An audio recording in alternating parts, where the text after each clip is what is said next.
우리는 지난 시간까지 사도신경 개론과 그리고 사도신경 12항목 가운데 첫 번째 항목인 천지만물을 지으신 창조주 하나님 아버지에 관해서 우리가 살펴봤습니다. 오늘은 사도신경 강의의 네 번째 시간으로 성자 그리스도에 대해서 앞으로 몇 주간을 살펴보도록 그렇게 하겠습니다.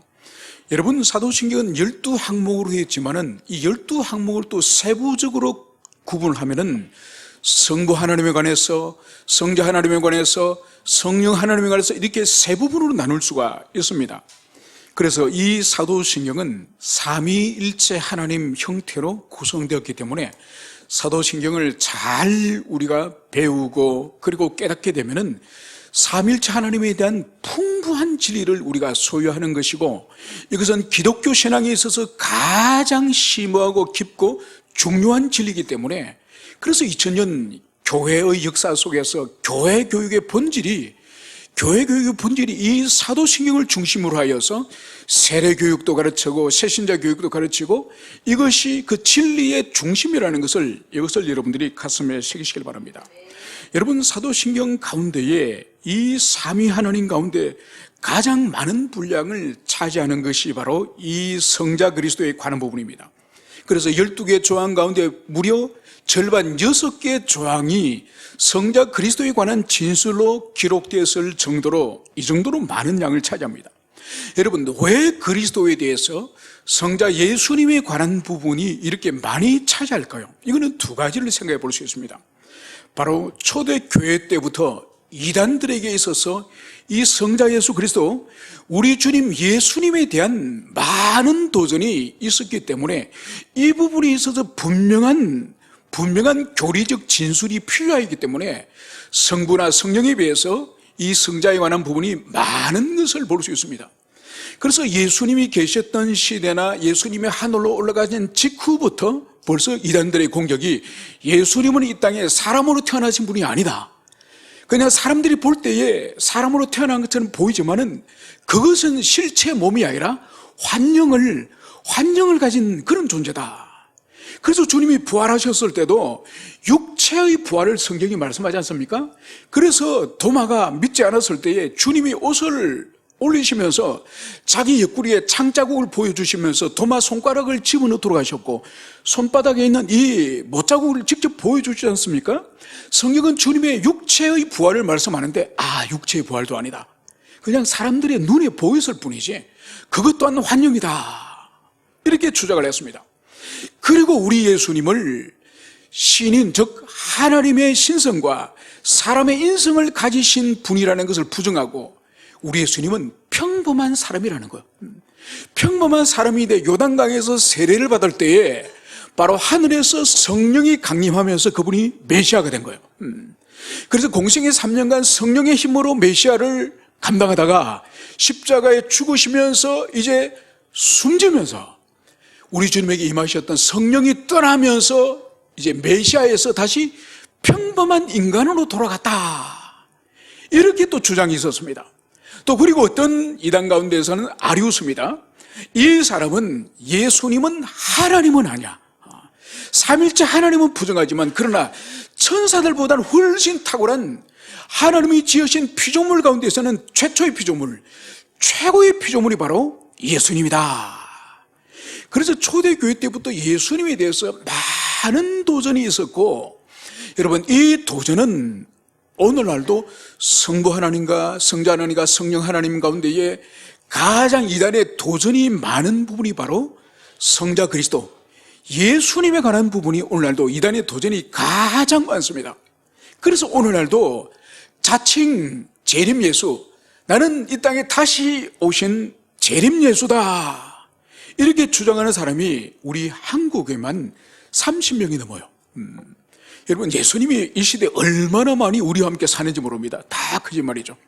여러분, 예수님은 초림에는 이 땅에 이 외양간에 마구간에 구유 위에 아기로 태어나신 그런 분이지만은 분명히 예수님이 하늘로 올라가시면서 분명히 말씀하셨습니다. 제자들이 가르치실 때 말씀하셨습니다.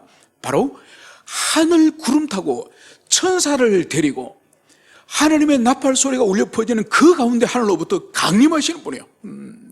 전라도 어느 도시에서 어느 시골에서 태어난 사람이 아니고 경북 청송 어디서 태어난 그런 사람이 아니고 이 땅에 호적이 없는 사람이에요. 이 땅에 부모가 없는 사람이에요. 하늘 구름을 타고 오시는 분이 바로 그리스도 예수예요. 재림 예수님이에요. 그렇기 때문에 이 초대교회 때부터 예수 그리스도에 대한 이 도전이 이것이 심각하였음을 볼 수 있고, 이것을 명쾌하게 정리하기 위해서 이 성자 그리스도에 관한 이 진술이 많은 양을 절반이나 차지했다, 이것을 여러분들이 이해하시면 되겠고, 또 하나 이 그리스도 예수에 대해서 많은 분량을 차지하는 이유가 바로 뭔가, 우리 기독교 신앙에 있어서 예수님이 누구신가, 예수님에 대한 바른 지식, 예수님에 대한 바른 신앙 고백, 이것이 가장 중요한 위치를 차지하기 때문에 또 예수님에 관한 진술이 많은 양을 차지한다는 이것을 볼 수 있습니다. 여러분, 이 세상의 다른 종교들은 그 종교의 창시자가 무엇을 가르쳤고 그리고 무엇을 깨달았고, 이것이 중요합니다. 그래서 보세요, 불교에는 이 대장경을 비롯해서 많은 불경들이 있지 않습니까? 부처의 가르침들이에요. 그리고 부처가 보리수나 말에서 각성한 이 성불한 그 순간을 얼마나 중요시 여깁니까? 그런데 우리 기독교인들, 우리 기독교회 안에서는 비록 예수님이 가르친 것도 중요하지만 그보다 중요한 것이 뭐냐? 바로 예수님의 인격과 그분의 이 정체성, 이거와 함께 바로 주님이 행하신 사역, 이것이 중요한 거예요. 그래서 이 사도신경에서 예수님에 관한 진술을 두 부분으로 나눈다고 한다면, 전반부가 예수님이 누구신가, 그리고 후반부가 예수님이 우리를 위해서 무슨 일을 행하셨나, 이 두 가지로 나눌 수 있는 거예요. 그래서 오늘 우리가 살펴보는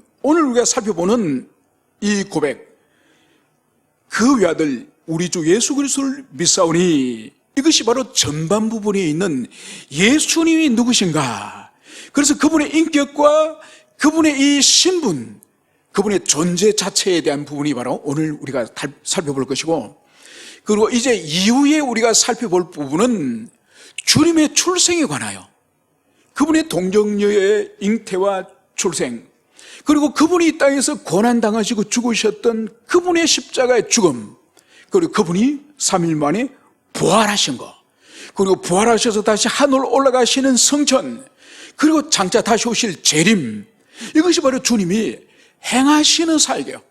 그래서 분명히 우리가 주님 존재 자체가 누구신지, 이것을 먼저 오늘 살펴보고, 그리고 앞으로 몇 시간 동안 주님이 행하신 사역은 무엇인가, 이것을 우리가 살펴보도록 그렇게 하겠습니다.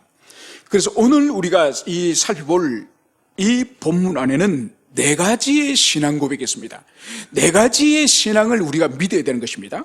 그것을 오늘 하나씩 살펴볼 텐데, 먼저 예수는 우리 주님의 이름이에요. 주님의 이름이 예수고, 그리고 그 이후에는 하나님의 아들, 그리스도, 주, 이것은 바로 우리 예수님의 신분이자 직책에 관한 거예요. 그래서 이것을 구체적으로 하나씩 살펴보도록 하겠습니다. 자, 그러면 예수라고 하는 우리 주님의 개인적인 이름을 먼저 첫 번째로 살펴보도록 하겠습니다. 여러분, 이 예수라고 하는 이 이름은 당시 주님이 태어나고 성장할 당시 아주 흔한 이름이에요. 오늘날로 친다고 한다면 오늘날은 그런 이름들이 없지만은 저희 때만 하더라도 한반에 철수 영예가 몇 명씩이나 됐습니다. 그래서 출석 부르면 선생님이 철수 이러면은 여기저기서 예예 이런 일이 일어납니다. 그 정도로 예수라고 하는 이름이 그 시대의 흔한 이름이었습니다. 그런데 이 이름에 누가 지었느냐? 우리 주님의 이름을 누가 지었느냐? 보통 이름은 아버지나 어머니나 할머니, 할아버지, 어른들이 짓지 않습니까? 그런데 우리 주님의 이름은 바로 부모가 지은 것이 아니라 하나님이 직접 지으신 거죠. 그러니까 아브라함의 이름을 하나님께서 나중에 아브라함 이렇게 이름을 개명해 주죠. 야곱의 이름을 하나님이 직접 또다시 이름을 개명해 주셔서 이름을 짓지 않습니까? 바로 이스라엘 이렇게 짓듯이 오늘 이 예수님의 이름을 직접 하나님께서 천사를 통해서 주셨음을 오늘 우리가 살펴보겠습니다. 누가복음 1장 31절에서는 먼저 하나님께서 천사를 마리아에게 보낸 거예요.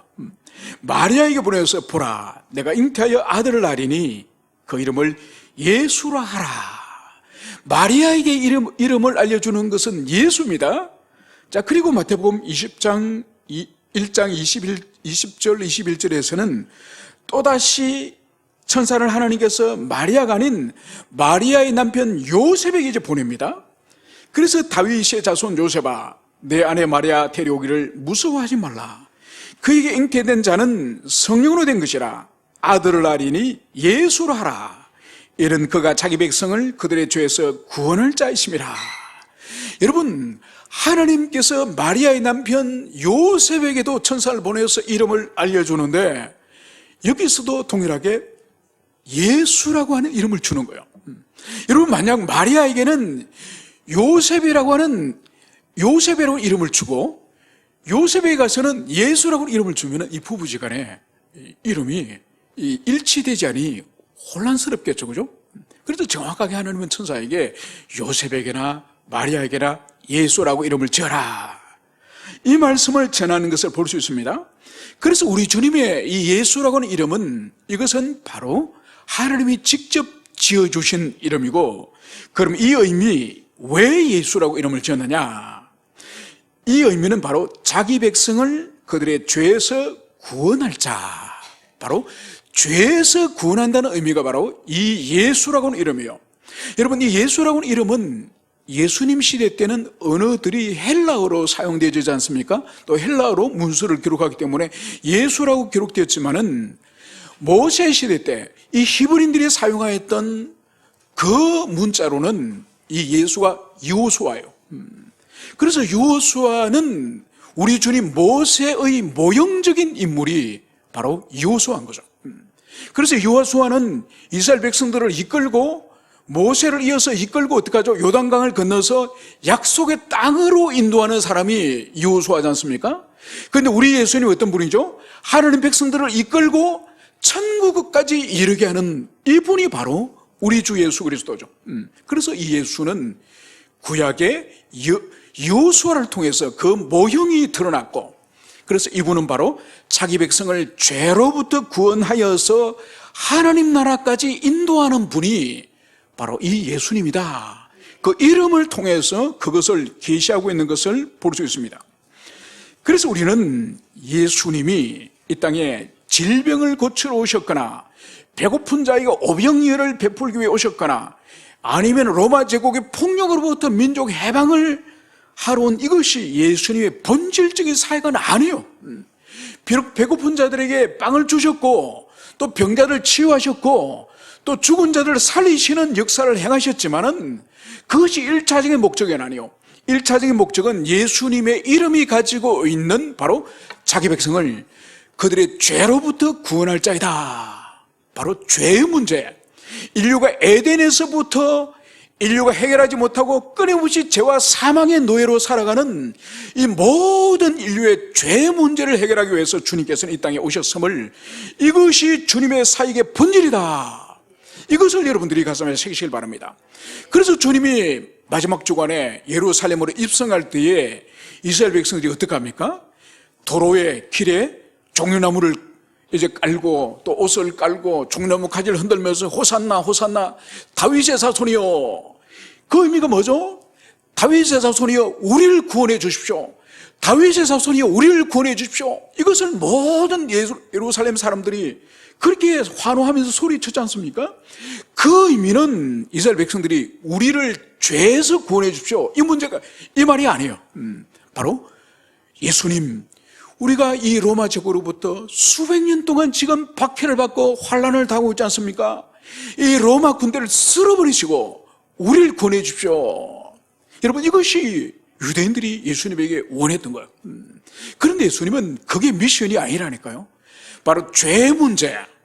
그래서 이스라엘 백성들을 죄로부터 해결해 줘서 다시 하나님께 돌아갈 수 있도록, 에덴에서 쫓겨난 우리 인류를 다시 에덴으로 돌아갈 수 있도록, 하나님 나라로 돌아갈 수 있도록 그 대속적인 형벌을 받기 위해서 주님이 이 땅에 오신 거예요. 그래서 주님은 이스라엘 백성들을 로마로부터 구원하는 일을, 그 일을 주님이 하지 않으셨던 거죠. 그 일을 하지 않았기 때문에 이스라엘 백성들이 돌변해가지고 어떻게 했습니까? 그렇게 환영하던 그 인간들이 주님을 십자가에 못 박아라, 그렇게 주님을 죽여버렸었죠. 그래서 예수라고 하는 이 이름의 의미는 죄를 구원하기 위해서 오셨다, 이것을 여러분들이 가슴에 새기실 바랍니다. 이제 두 번째는 예수님은 그리스도시다, 이 부분을 우리가 살펴보도록 하겠습니다. 여러분, 예수 그리스도라는 의미는 예수님은 그리스도입니다, 이 고백이에요. 그러면 예수님이 그리스도라는데 도대체 그리스도라는 의미가 뭐냐, 이것을 우리가 살펴보도록 하겠습니다. 여러분, 예수는 주님의 이름이고 그리스도는 예수님의 직분, 그분의 신분을 의미하는 것이죠.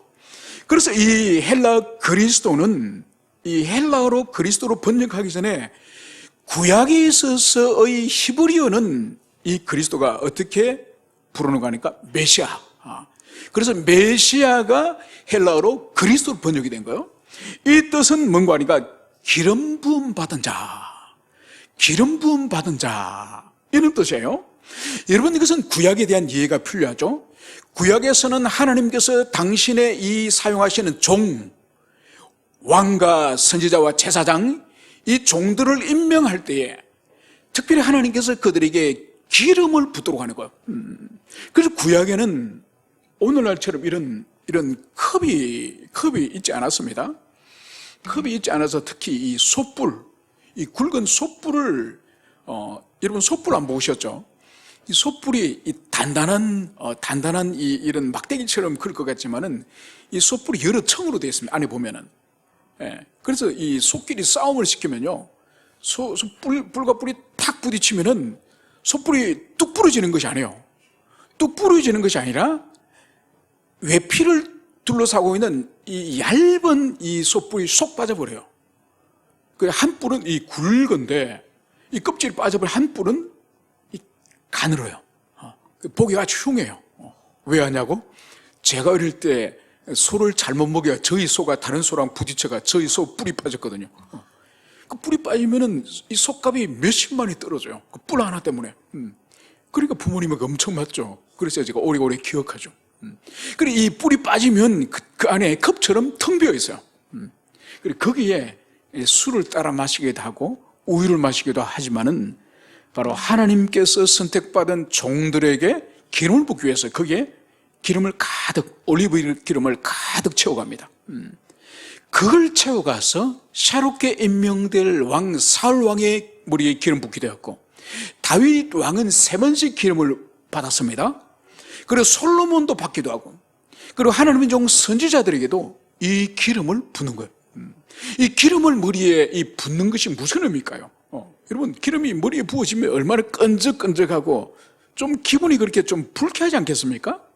여러분, 기름 붓는다는 이 뜻이 바로 뭔가 하니까 하나님께서 지금 임명장을 주는 거예요. 임명장을.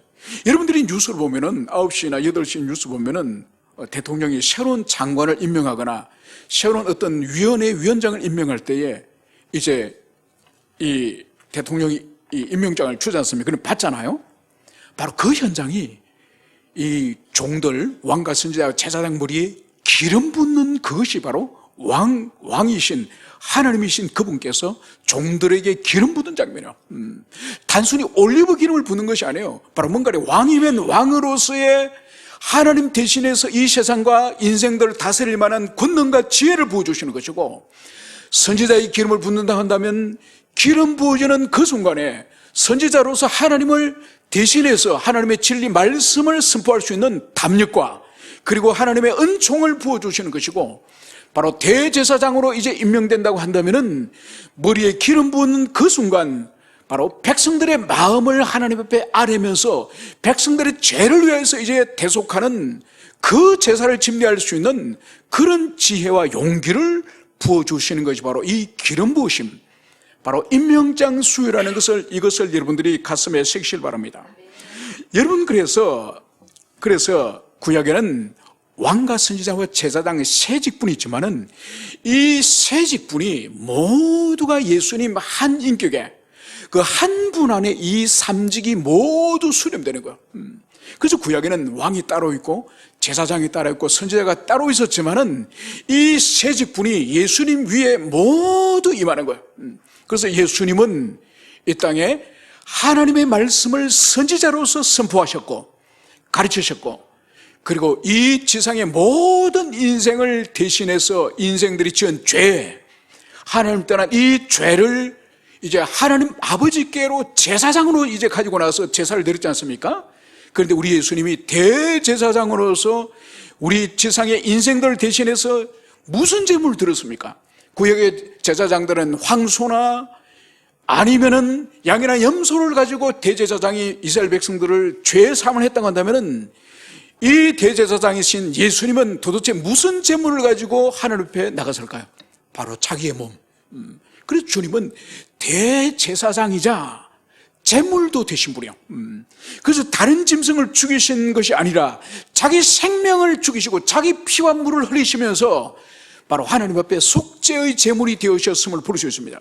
그리고 주님은 하나님이 세상을 통치하시고 하나님이 다스리시듯이 그분은 왕으로서 이 모든 세계와 만물과 교회를 다스리시는 왕이심을 바로 주님은 이 세 직분을 통하여서 그분은 이 땅에 오셨음을 볼 수 있습니다. 그리고 이제 우리가 살펴볼 것은 예수님이 하나님의 아들이다. 그래서 우리가 이 사도신경 가운데에 바로 하나님의 외아들 되심, 그래서 하나님의 아들, 하나님의 외아들 되심, 이것이 도대체 무슨 의미인지 살펴보도록 하겠습니다. 여러분, 구약 시대 때도 하나님의 천사, 하늘의 천사들을 하나님의 아들이라고 이사야서에서는 말씀을 하고 있습니다.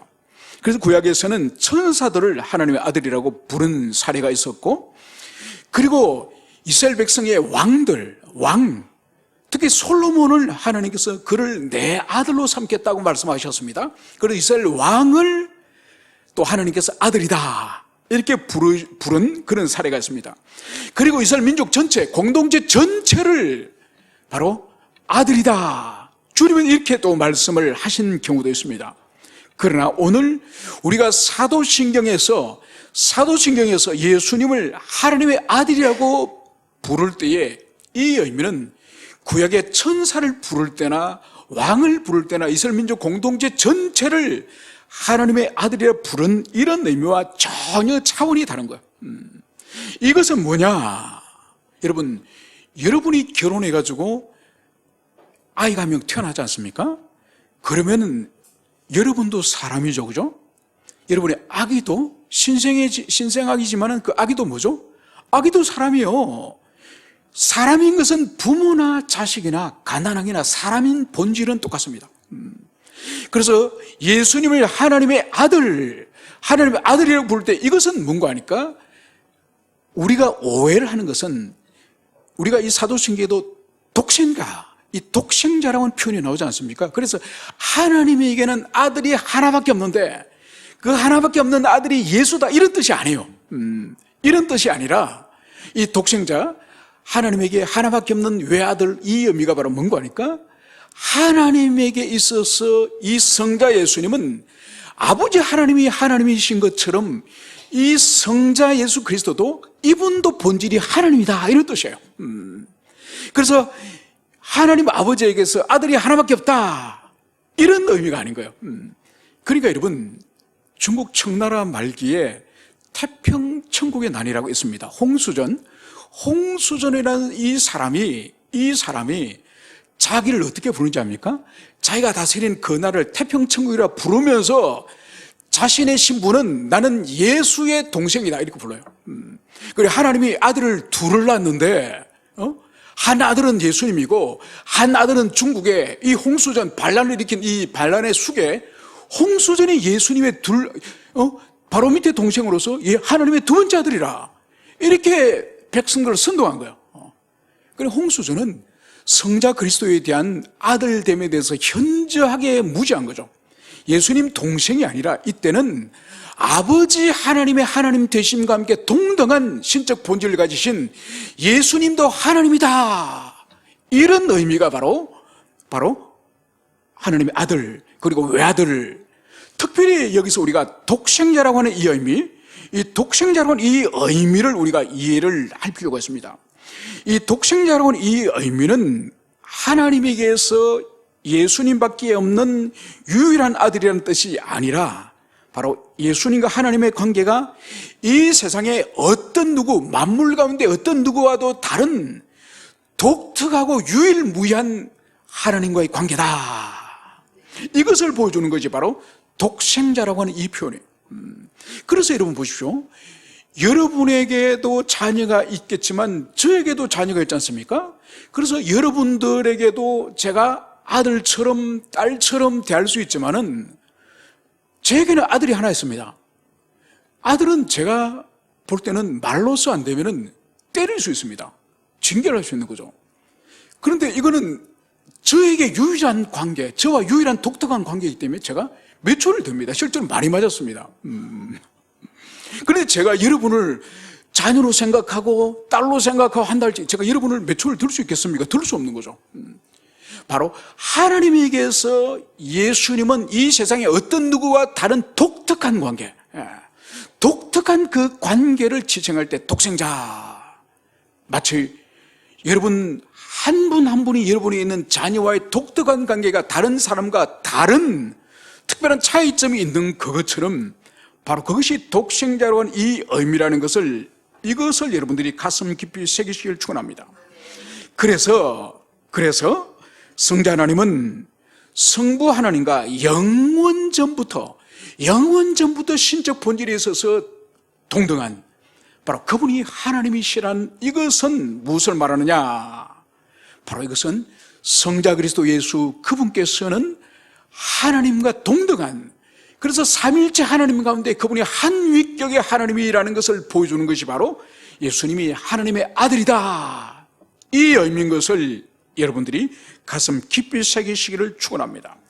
마지막으로 예수님은 주님이시다. 예수님을 주라고 하는 이 의미가 뭔지를 우리가 살펴보도록 하겠습니다.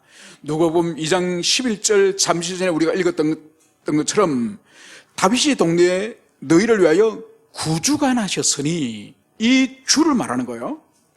여러분, 이 주님은 지금 이 헬라어 이 성경, 이 원래 성경에서는 큐리오스 이렇게 부릅니다. 이 성경이 기록될 로마 시대 때의 문화에서 보면은 가장 기본적으로 이 큐리오스는 당시는 노예제 사회지 않습니까? 노예제 사회이기 때문에 노예가 주인을 부를 때 큐리오스 부릅니다. 그리고 노예제 사회뿐만 아니라 그 로마 사회는 신화의 사회지 않습니까? 그리스 로마의 신화의 사회. 그래서 아프로디테라든지 아폴로니라든지 제우스라든지 헬레나라든지 많은 신들이 있습니다. 그 신들을 부르는 기본적인 호칭이 큐리오스예요. 그래서 자기 주인을 부를 때도 큐리오스, 그리고 신들을 부를 때도 큐리오스, 그리고 또 하나는 로마 황제를 부를 때도 큐리오스 부르는 거예요. 황제. 특히 황제 숭배가 로마 시대에 시작되면서 이 황제가 신격화되지 않습니까? 그래서 신을 부르던 호칭 큐리오스를 황제를 향해서도 큐리오스라고 부르는 것을 여기서 볼 수 있습니다. 그런데 구약 성경에서 하나님의 이름을 하나님의 언약 백성들에게 계시하시기를 시내산에서 출애굽기 3장에서 하나님은 모세에게 나는 여호와다, 나는 스스로 있는 자다, 이렇게 우리 여호와께서 당신의 이름을 계시하지 않으셨습니까? 그런데 이 이름은 너무나도 거룩하고 너무나도 존엄하신 분의 이름이기 때문에 이 이스라엘 백성들은 하나님의 이름을 부르지 않습니다. 그래서 구약 성경에 이 하나님에 관한 이름이 얼마나 많이 나오고 있습니까? 그죠? 이 이름이 많이 나오는 이 가운데에 이 여호와라는 이름을 구약에서 사용하기도 드물게 사용하지만은 대부분은 여호와라 사용하지 않습니다. 주님이라고 부르는 거죠. 그리고 여호와라고 하는 이 고유명사를 주님이라고 하는 이름으로 바꾼 것이 구약에서 무려 6,000번이 돼요. 6,000번. 6,000번을 주님으로 부르는 거야. 이게 바로 뭔가 하니까 이 주님이 이 구약 성경에서는 아도나이, 이 주님이 아도나이, 히브리어로 아도나이로 불렀던 거예요. 6,000번씩이나 아도나이를 불렀는데 이제 예수님이 오시기 직전에 이스라엘 백성들이 포로로 끌려가서 이 그리스, 이 로마 문명권 전역에 흩어져서 포로로 살아가지 않습니까? 그러다 보니까 오늘날도 우리나라에서 미국으로 이민간 재미교포 한 2세쯤 되면은 한글 잘 몰라요. 뭐 3세, 4세, 요즘은 한 5세까지 정도 되지 않습니까? 하와이로 사탕수수밭에 이민 간 사람들 5세 정도 되면 아예 한글을 모르는 거죠. 그 사람들은 영어가 더 편안한 모국어죠. 그것처럼 이스라엘 백성들이 BC 586년도 포로로 끌려갔습니다. BC 586년도 포로로 끌려가서 예수님 오실 때까지 600년 정도 되거든요. 그러니까 로마 제국 전역에 흩어져 있던 사람들이 히브리어를 모르는 거예요. 그래서 유대인들이 고민하기를 하나님 말씀은 읽혀야 되는데 히브리어를 모르니 지금 세계 이 만민들이 사용하는 공통어 헬라어로 구약을 차라리 번역을 하자. 그래서 70인 번역이라 부르는 이 번역 사업을 해요. 그래서 구약 성경을 히브리어로 된 것을 헬라어로 번역합니다. 그래서 구약에서 6,000군데에 있는 아도나이, 주님, 이것을 이 70인 번역 구약 성경에서는 바로 큐리오서, 이걸 번역하는 거예요. 그래서 이 큐리오스를, 이 아도나이를 큐리오스로 번역을 하면서, 그리고 신약 성경에서, 이 신약 성경에서 예수님을 바로 큐리오스 부른 거예요. 그리고 구약의 요 하나님을 큐리오스로 부르던 것을 신약의 예수님을 큐리오스 부르는 거죠. 이것은 뭘 의미하느냐? 바로 우리 예수님이 구약의 큐리오스로 불렸던 요 하나님, 그분과 신적 본질에서는 동일한, 바로 그분도 하나님이시다, 예수님도 하나님이시다, 이것이 바로 예수님을 향해서도 큐리오스라 불렸다는 것을, 이것을 여러분들이 가슴 깊이 새기실 바랍니다. 그러면 이제 우리가 예수님이 큐리오스, 주님이라 불린 이것에 대한 실천적인, 그리고 우리에게 적용적인 의미가 뭔지를 우리가 마지막으로 한번 살펴보도록 하겠습니다. 여러분, 예수님이 나의 왕이시오, 나의 주인님이십니다. 나는 예수님의 노예입니다. 나는 신하입니다. 여러분, 이런 의미가 바로 우리가 예수님을 주님이라 부른 거예요. 여러분, 고대 시대 때 노예들에게는 자기 의사가 있고 자기 인격이 있습니까? 없습니까? 없습니다. 그래서 우리는 우리 신분을 주님 앞에서는 노예요, 종의 의미도 있지만 또한 성경은 하나님 앞에 우리가 자녀예요. 그래서 우리는 하나님 앞에 자녀의 지위와 함께 종의 지위가 함께 있는 거예요. 결국은 이것은 무엇을 보여주느냐? 우리가 주님으로 부르고 우리의 왕이라 부른 이분을 향해서 우리 인생을 모든 것을 들어서 그분에게 영광이 되도록, 그분을 기쁘시게 하는 이 삶이 바로 종되고 자녀된 우리의 존재 목적이다. 이것을 바로 우리가 예수님을 향해서 마지막으로 주라 부르는 이 호칭의 의미라는 것을, 이것을 볼 수 있습니다. 그래서 우리 존재 자체가 첫째는 하나님 앞에 기쁨이 돼야 돼요. 여러분, 우리 존재 자체가 하나님 앞에 기쁨이 되지 않고 우리 존재 자체가 혐오스럽고 더러운데 우리가 무엇을 하더라도 그건 주님 앞에 혐오스러운 거예요. 여러분, 여러분이 아주 좋아하지 않는, 좀 혐오스러워하고 싫어하는 어떤 사람 지체가 있다 칩시다. 그죠?